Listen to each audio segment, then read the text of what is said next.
tiempo. Y muchos reservistas lograron salvarse porque como el pueblo apoyaba totalmente a sus reservistas, mandaban los videos y cada soldado reservista mostraba un video en el cual estaba en otra barricada y fueron declarándolos inocentes poco a poco. Entonces, también van saliendo otros documentos que comienzan a llegarme a mi persona en el juicio.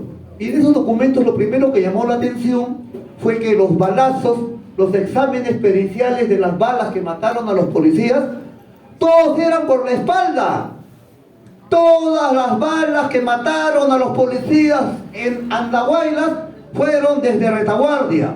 Entonces, puesto que nosotros, las barricadas en Ocacerina estaban al frente, a los mismos peritos de la policía les llamó la atención. ¿Cómo era posible que si el enemigo está al frente, las balas sean por la espalda? Entonces, ¿ellos qué hicieron? Le exigieron a los jueces que efectuara la reconstrucción de los hechos. Y los jueces prometieron hacer la reconstrucción de los hechos, reiteradamente. Y a esa promesa, a ese pedido de la policía, se aunó mi defensa.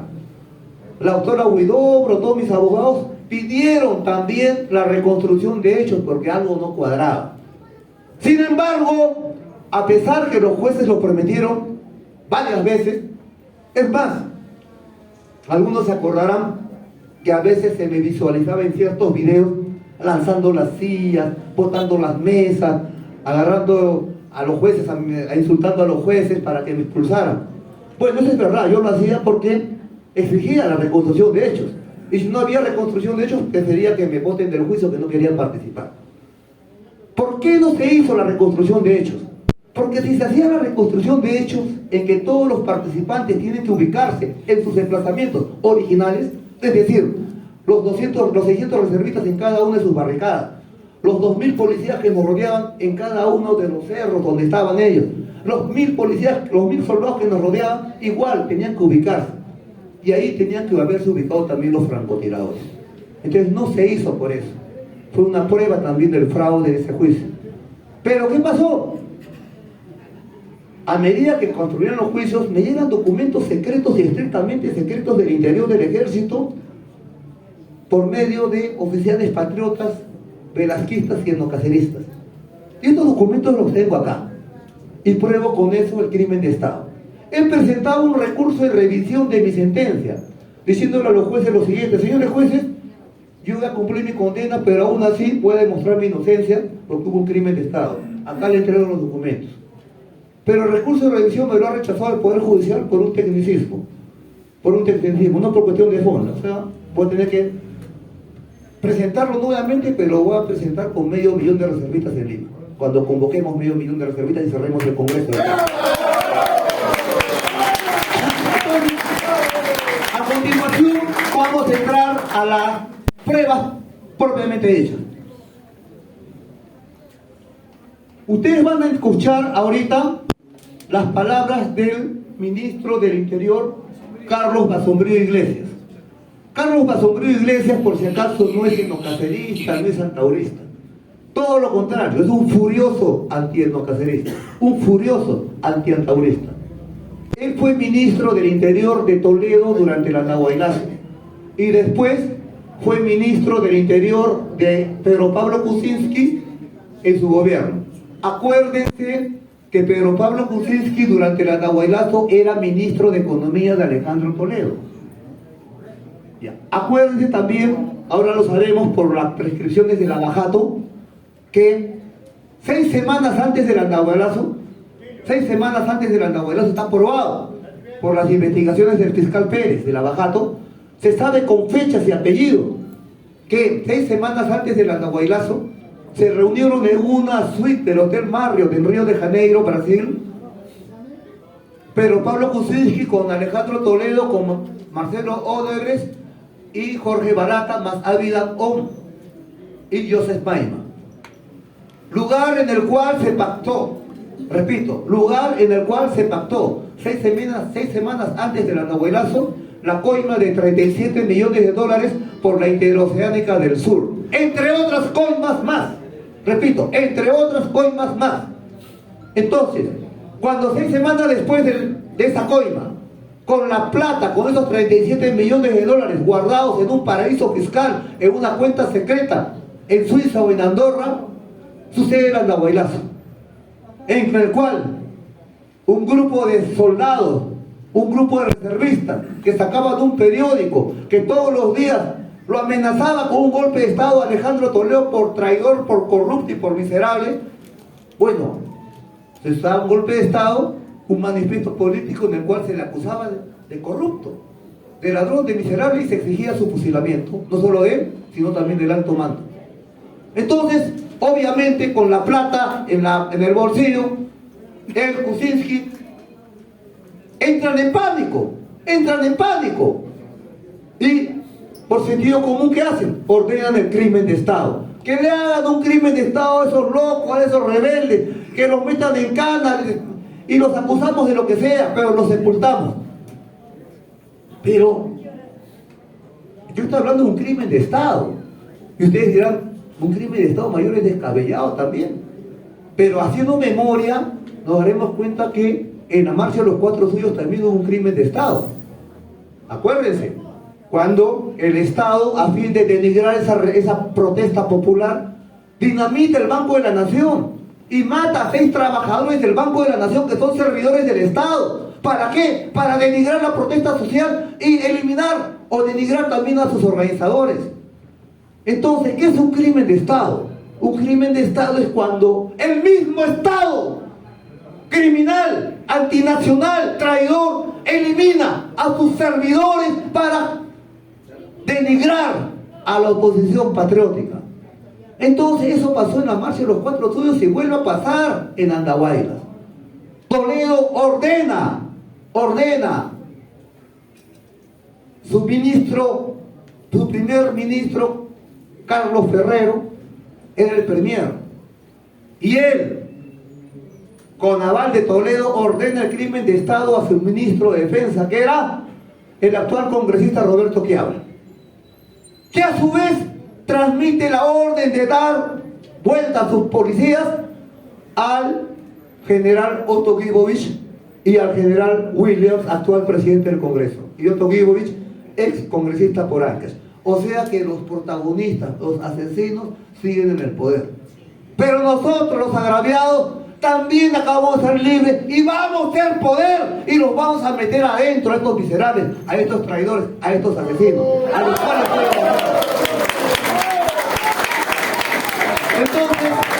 entonces acá ustedes van a observar las palabras del ministro del Interior de Toledo y de Kuczynski, el hombre mejor informado en el Perú con respecto a la mortandad policial ocurrida en Andahuaylas el 2 de enero del año 2005. Por favor. Micrófono.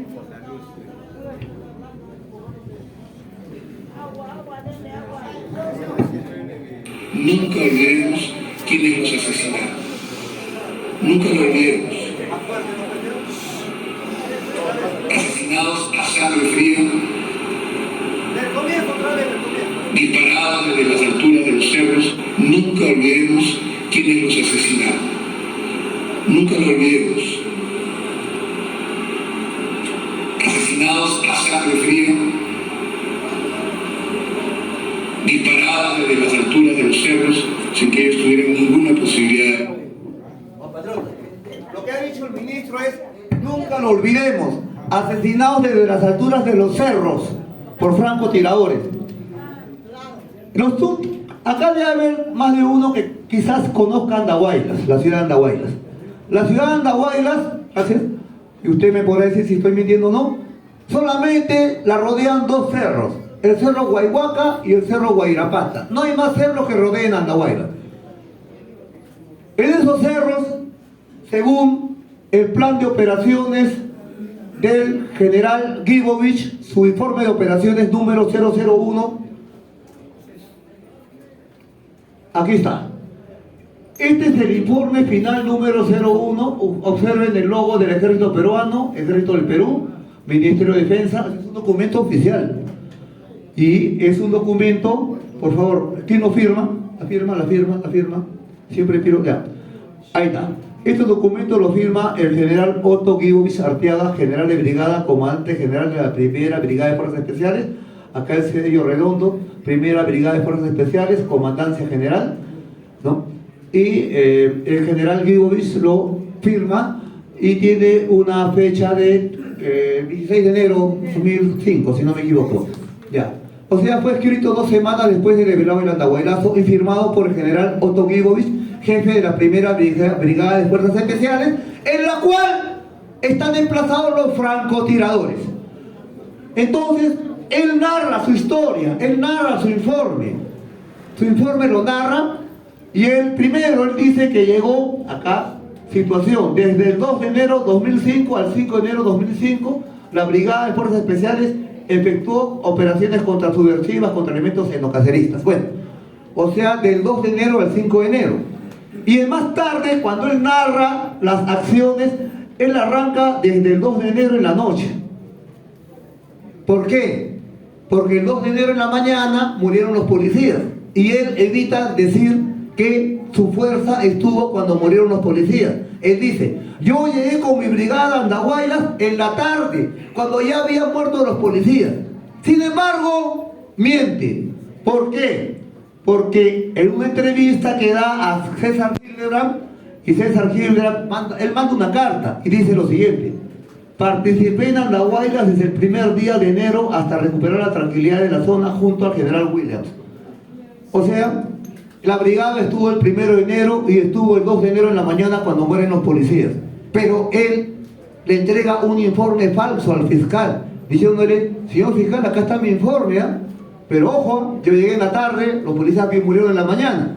Pero acá reconoce que llegó en la mañana. Y en su informe de operaciones, que es este de acá, y que ustedes ven acá, él reconoce la ubicación de sus francotiradores en las alturas de los cerros Guayhuaca y Guairapata.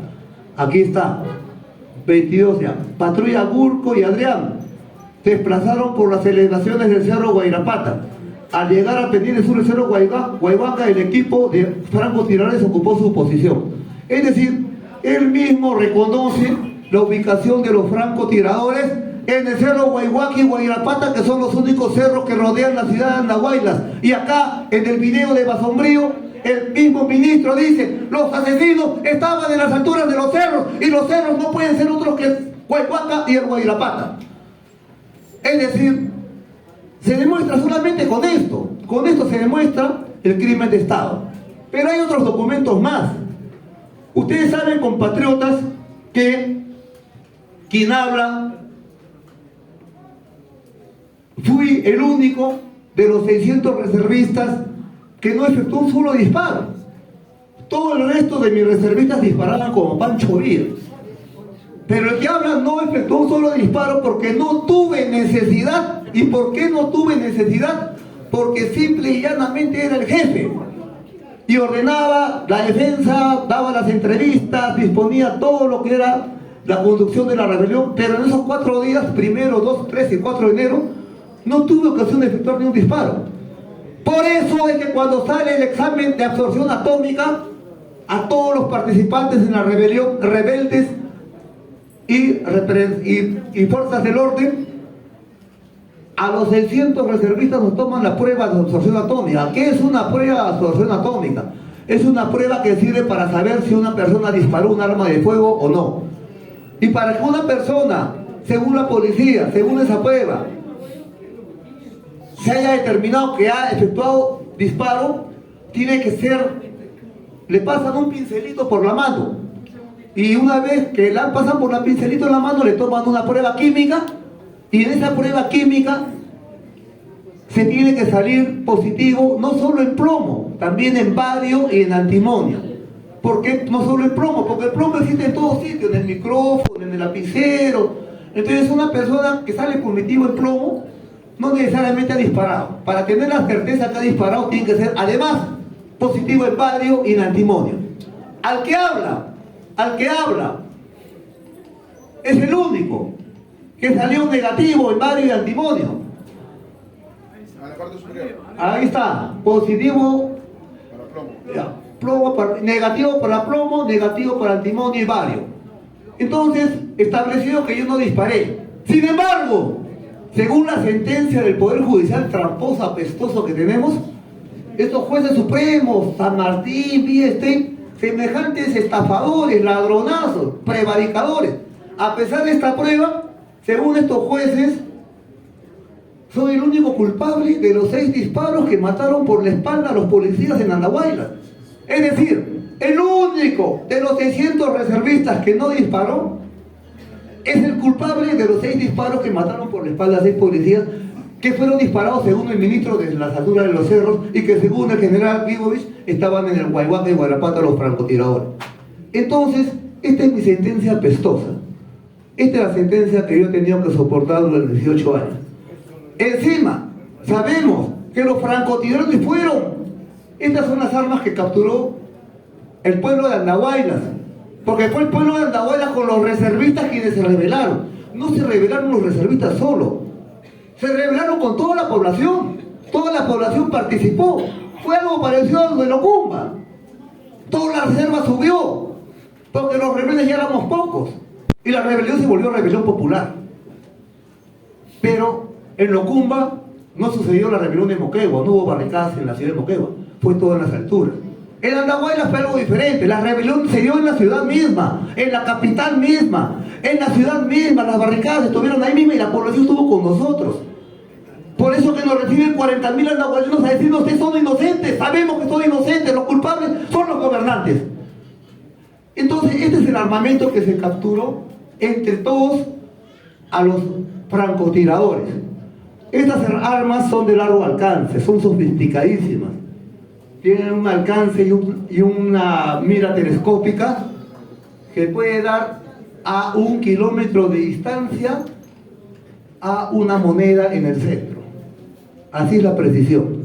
Y fue tal la precisión que todos los policías muertos, a pesar que tenían chaleco antibalas, la bala fue tan precisa que entró entre el chaleco y la nuca. Exacto.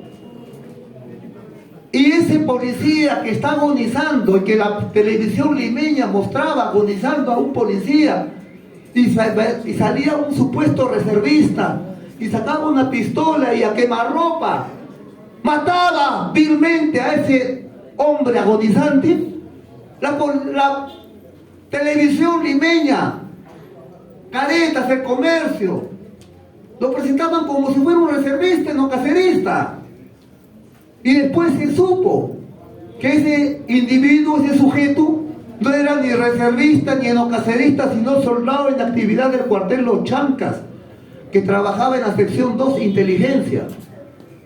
Y ese señor, ese sujeto, es el que, según la televisión, mata a ese policía herido. Pero se supo después que ese señor no era ni reservista ni enocacerista, era soldado del servicio de inteligencia, capaz del cuartel Los Chancas, o sea que no estaba bajo mi mando, estaba bajo el mando del general Guibovich. Y tampoco mató porque las balas de ese miserable que quiere ultimar a un hombre herido se quedaron incrustadas en el chaleco antibalas. Y ese policía termina de morir, termina de agonizar a consecuencia de los disparos de los francotiradores por la espalda. Entonces ese centinela, ese famoso soldado, fue absuelto y lo condenan por tentativa de homicidio. O sea, no mató, intentó matar vilmente, bajamente, miserablemente, pero no mató a nadie. Entonces lo absuelven y lo condenan por tentativa de homicidio. Y los otros reservistas, que sí eran reservistas de verdad, demostraron también su inocencia gracias a los celulares, a los videos, que demostraban que estaban en otro sitio en el momento de los hechos. De tal manera que finalmente, el único que no disparé, para los jueces quedé culpable. Es decir, yo soy, para la justicia criolla, el único culpable de los muertos del Andahuaylazo sin haber disparado un solo tiro. Pero ahora sabemos que hubo un crimen de Estado y por eso no quisieron hacer la reconstrucción. Entonces, ahora que tenemos las pruebas del crimen de Estado, estamos viendo los fusiles, Y ahora vamos a ver a los francotiradores capturados. ¿Están las fotos? Allá. Esta es la población Andahuaylas. Los reservistas están en sus barricadas en esos momentos, combatiendo. Y esta es la población andahualina que recorre los cerros. Al constatar la crimen de Estado en ese momento, la misma población recorre los cerros, Guayrapata y Guayhuaca, y comienza a cazar como a conejos a los francotiradores. Y los comienzan a capturar uno a uno. Y acá está uno, un francotirador capturado. Y después hay otros 4 francotiradores capturados. Se supo que hubo como 30 francotiradores entre las tropas del general Guigo. Solamente capturamos 5. Y les quitamos sus armas. Y estos francotiradores confesaron. Dijeron que habían estado desde el 1 de enero emplazados. Y eso están también en las pruebas nuevas que el Poder Judicial sigue rechazando. ¿Por qué? Porque saben que si se pone el crimen de Estado de Andahuaylas, esa es la victoria electoral que ahora nos corresponde a nosotros, que hemos sabido soportar la cárcel con estoicismo y con valentía. Hemos soportado la traición durante 18 años. Hemos tenido nuestros muertos. Hemos soportado una carcelería durísima. Pero ya la hemos soportado, ya hemos pasado eso. Hemos sobrevivido. Y hemos salido, y ahora que salimos encontramos que las banderas de esta rebelión siguen vigentes y presentes. Y que la población peruana sigue batallando. Ha seguido soportando, pero batallando a esta gran traición de los presidelincuentes, y que la población, y eso lo constato en esta gira, está arrebatada, está totalmente arrebatada y ya no quiere soportar más esto. Como decía Micaela Bastidas, yo ya no tengo paciencia para soportar todo esto. Entonces, compatriotas, mi esperanza, mi saludo a Moquegua, como